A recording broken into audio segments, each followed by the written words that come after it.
তো বন্ধুরা, আমাদের এখানে ২ তলা ফাউন্ডেশনের একটা বিল্ডিং এর কাজ চলতেছে। এটা হচ্ছে ফেনী জেলা ধাগনভূঞা। আমাদের এটা হচ্ছে একটা সাইড বেডরুমের হাফ ডুপ্লেক্স বিল্ডিং। আমাদের এই বিল্ডিং এর এই যে দেখতেছেন, এটা হচ্ছে সিঁড়ি রুম, এটা হচ্ছে বেডরুম, এটা আর একটা বেডরুম।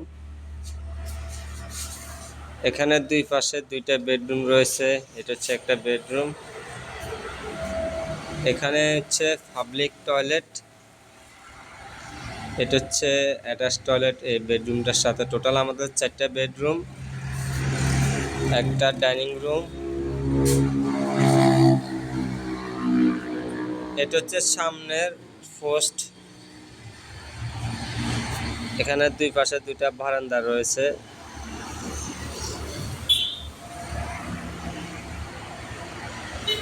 তো বন্ধুরা, বিল্ডিং এর সকল ধরনের পরামর্শ নিয়ে আমাদের ভিডিওগুলো দেখার জন্য আমাদের Feni building construction YouTube channel subscribe করে রাখবেন। আরেকটা চ্যানেল রয়েছে বিল্ডিং টিপস ভিডিও, এটা আমাদের আরেকটা ইউটিউব চ্যানেল। একটা বিল্ডিং এর সকল ধরনের পরামর্শ নিয়ে আমাদের 2টা ইউটিউব চ্যানেলে 2 ধরনের ভিডিও দেয়া হয়। তো আজকের মতো আল্লাহ হাফেজ, সবাই ভালো থাকবেন, ভিডিওটা শেয়ার করবেন, একটা লাইক করবেন।